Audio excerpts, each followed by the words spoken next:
అలాంటి సినిమాలను ప్రోత్సహించలేదు. అలాంటి వాళ్ళకి అవార్డు రాలే జేబీఎం సినిమా లాంటి వాటికి. కానీ ఇవాళ పోలీస్ అధికారులు చట్టబద్ధంగా ఉండేటువంటి డ్యూటీలో ఉంటారు. వాళ్ళని బట్టలు ఇప్పేసి ఒక స్మగ్లర్ పాత్రలో ఒక స్మగ్లర్ పాత్రలో ఉండేటువంటి ఒక స్మగ్లింగ్ చేసేటువంటి హీరోలు పోలీస్ అధికారులను పోలీస్ స్టేషన్లలో బయట బట్టలు ఇప్పేసి నిలబెట్టి యథేచ్ఛగా స్మగ్లింగ్ చేసేటువంటి సినిమాలకు మాత్రం కేంద్రం నుంచి అవార్డులు వస్తున్నాయి. ఏం చేయాలి? ఇలాంటిదైనా మీరు ప్రోత్సహించేది? ఏ సినిమాను మేము గౌరవిస్తాం. సినిమాలో ఒక ఎంటర్టైన్మెంట్ పబ్లిక్ ఉంటది, కానీ పబ్లిక్ ఎలాంటి మెసేజ్ ఇస్తారు? స్మగ్లర్ హీరోలు అవుతారంట. ఒక అవేర్నెస్ ఇచ్చేటువంటి లాయర్ జీరో అయితే ఎట్లా? ఒకవేళ అక్కడ స్మగ్లింగ్ జరుగుతున్నప్పుడు దాన్ని కట్టడి చేసేటువంటి పోలీస్ అధికారి జీరో ఎట్లా అవుతాడు? ఇది సమాజం ఆలోచించాలి. కాబట్టి సినిమా యాక్టర్లైనా, సినిమా ప్రొడ్యూసర్స్ అయినా, డైరెక్టర్లైనా ఈ సమాజాన్ని ఒక ఉన్నతమైనటువంటి సన్మార్గంలో తీసుకెళ్లేటువంటి లక్షణాలు, ఇతరుల గురించి తప్పించేటువంటి భావాన్ని, ఇతరులకు హెల్ప్ చేసే భావాన్ని, ఇతరుల గౌరవాన్ని కాపాడే విధంగా సినిమా తీస్తే సమాజం ఇంకా సన్మార్గంలో నడుస్తుంది.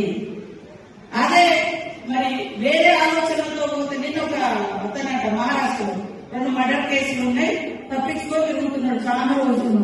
ఎక్కడ దొరికిందంటే మరి ఈ సినిమా పుష్ప 2 సినిమా చూసుకుంటూ దొరికింది. అంటే వాళ్ళకు అది ఏ రకమైన ఇంకా నేరాలు పెరగడానికి కూడా ఒక మెసేజ్ పోయేటువంటి అవకాశాలు ఉంటాయి. మేము తప్పు పడతలేము, కానీ చట్టబద్ధంగా ఉండేటువంటి అధికార వ్యవస్థను, రాజ్యాంగం ఇచ్చినటువంటి అధికారిక వ్యవస్థను గౌరవించాలి. అలాంటి మెసేజ్ ఖచ్చితంగా ప్రతి ప్రొడ్యూసర్, యాక్ట్ చేసేటువంటి యాక్టర్లు అది ఫాలో అవ్వాల్సిన అవసరం ఉంది. కాబట్టి ఈ రోజు సమాజం యొక్క ఉన్నతి మనందరి ఉన్నతి, మన పిల్లల భవిష్యత్తే మనందరి భవిష్యత్తు. పిల్లల్ని సన్మార్గంలో నడిపించాలి. మరి పాస్టర్లు కూడా అక్కడెక్కడ మీరు బోధన చేసినప్పుడు మీరు చెప్తా ఉంటారు, స్మోకింగ్ బంద్, డ్రింకింగ్ బంద్, ఇవన్నీ చాలా గొప్ప అలవాటు. వాస్తవానికి తాగొద్దు, చుట్టదాలకు హెల్త్ పాడైతుంది, వీరు ప్రాణి తాగొద్దు, ఇవన్నీ ఇట్లాంటి లక్షణాలు చెప్తుంటారు. అట్లనే యువతకు కూడా మీ చర్చలకు వచ్చేటువంటి వాళ్లకు ఇలాంటి సన్మార్గమైనటువంటి విద్యార్థులు లాంటి మంచి మానవతా దృక్పథంలో ఉన్నటువంటి లక్షణాలను నేర్పించాలి.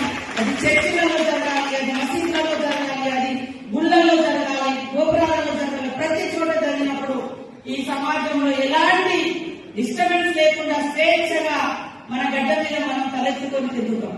ఇవాళ ఒక అమ్మాయి బయటకు వచ్చి ఇంటికి పోవాలంటే రాత్రి అయిందంటే భయపడే పరిస్థితి ఎందుకు?